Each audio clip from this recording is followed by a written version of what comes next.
State Department is warning diplomats and their families to avoid Jerusalem. There are fears of violence after President Trump said he intends to recognize Jerusalem as the capital of Israel and later move the U.S. embassy there. KCAL 9 political reporter Dave Bryant has more on this major developing story. Dave. Critics charge this is a huge departure from about 70 years of U.S. policy, but supporters say that policy hadn't done so well in the last 70 years. Maybe it's time for a change. Tonight, President Trump is on the verge of recognizing Jerusalem as the capital of Israel. It's a risky and volatile decision that would be trashing decades of U.S. Middle East policy and risking violent protests against the U.S. We're very happy to have all of you here. President Trump will make it official on Wednesday, announcing that the U.S. will recognize Jerusalem as the capital of Israel and will direct the State Department to begin the process of moving the U.S. embassy to Jerusalem, a process White House officials say could take several years to complete. The president, they say, is merely keeping a campaign promise, but several leaders in the region, including Palestinian President Mahmoud Abbas, warned Mr. Trump.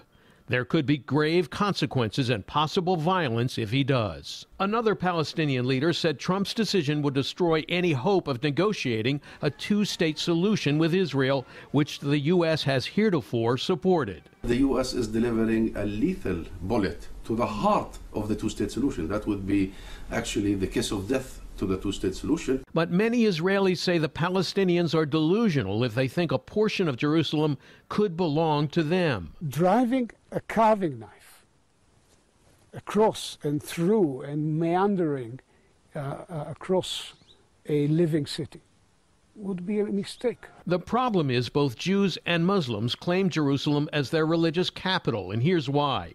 This illuminated wall is the Western or Wailing Wall, one of the holiest sites for Jews. And right down the street is one of the domes of the Al-Aqsa Mosque, one of the most sacred sites for Muslims. The White House says the president will make his decision official. Tomorrow the president will deliver remarks regarding this action. The president, I would say, is pretty solid in his thinking at this point. We expect of President Trump to recognize Jerusalem as Israel's united capital. When you look at a place that's on the verge of an explosion, you do not introduce a flame. Palestinian Hanan Ashwari was interviewed by CBS News. Officials in the Trump administration have said that some of these moves could jumpstart peace.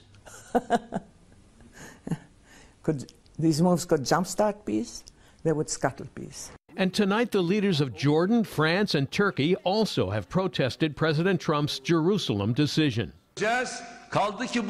Turkey's President Erdogan threatened to cut all ties with Israel, declaring that recognizing Jerusalem as Israel's capital is a deal breaker for Muslims, a line that won't be crossed.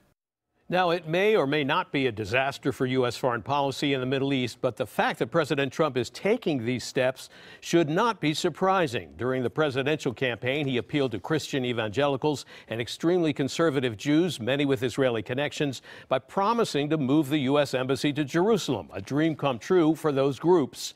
And now that's exactly what he's doing, regardless of warnings that there could be dire consequences. So we'll hear more tomorrow from the president on this. Dave, any indications of when these protests may begin, and do you believe that we may see some violence because of his decision? I think that this will begin pretty quickly, actually, to tell you the truth, because late Tuesday, Palestinian and Islamic groups called for 3 days of popular anger to protest the decision. That will begin tomorrow outside U.S. embassies and consulates around the world, and of course in the Palestinian territories. As for possible violent retaliation, the State Department's urging American embassies worldwide to tighten their security. And in Jerusalem, the U.S. consulate is warning its employees and their families to stay away from areas where they could be targeted, like the West Bank and the Old City. So back to you.